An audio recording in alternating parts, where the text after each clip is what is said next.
오늘은 지난 영상에서 예고드린 바와 같이 펜트하우스를 보면서 아직까지 풀리고 있지 않은 의문점에 대해 하나씩 살펴보려 합니다. 먼저 저 역시도 가장 궁금한 것 중 하나인데요.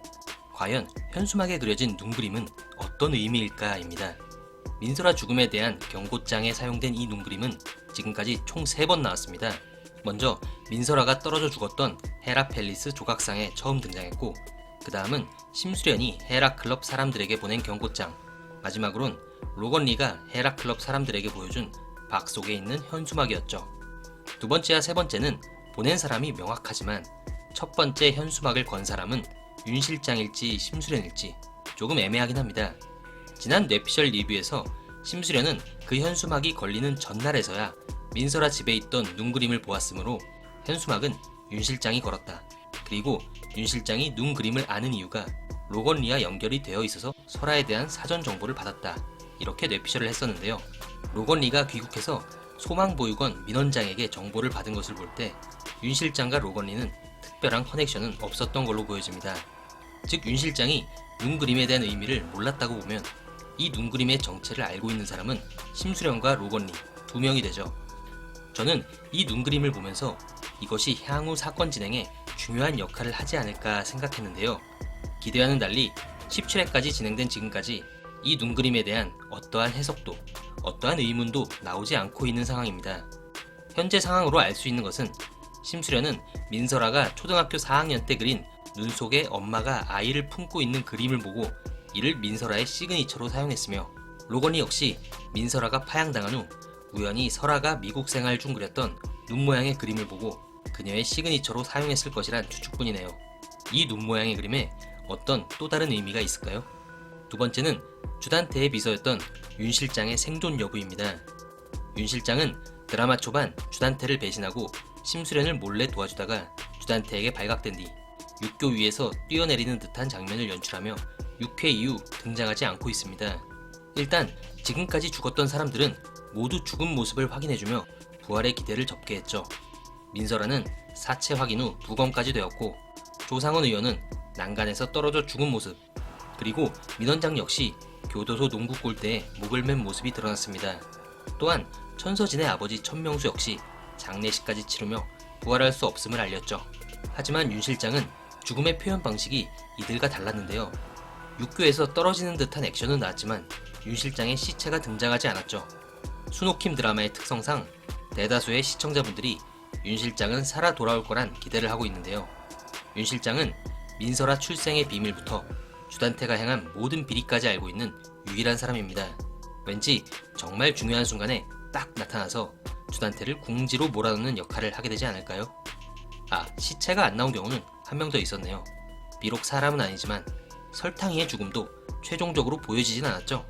만일 설탕이도 부활한다면 중요한 순간에 갑자기 등장해서 민설아 집에 불을 지른 주단태와 이규진을 물어뜯어도 재밌는 상황이 연출될 것 같네요. 세 번째는 주단태 집의 가정부인 양미옥의 정체입니다.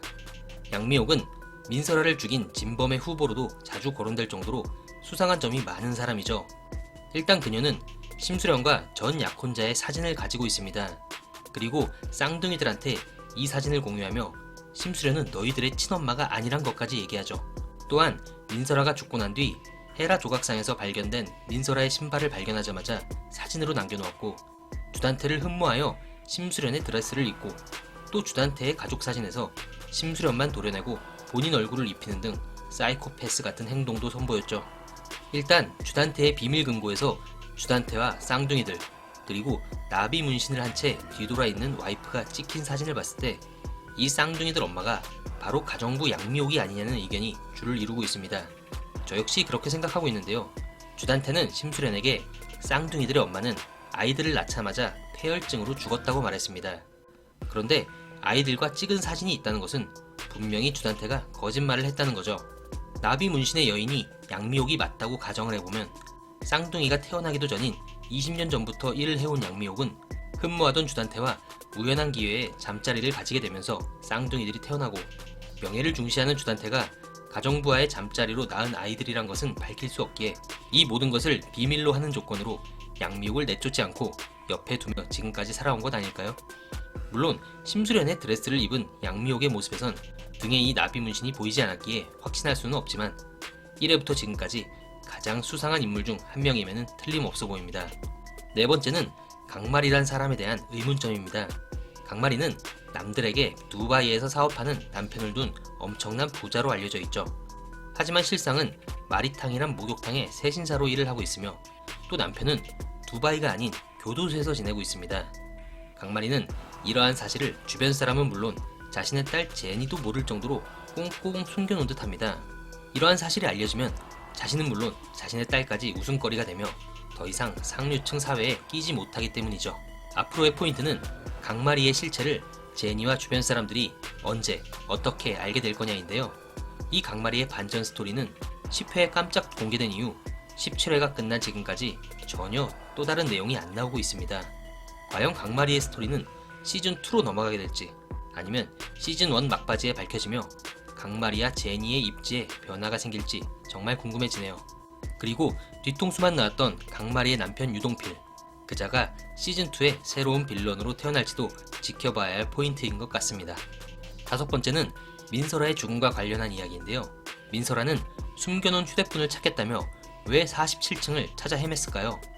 민설아는 헤라펠리스 입구에서 50층으로 올라오라는 주단태의 문자를 받고 50층으로 올라갑니다. 그 앞에는 윤 실장이 있었고 바로 50층 기계실로 납치당하게 되는데요.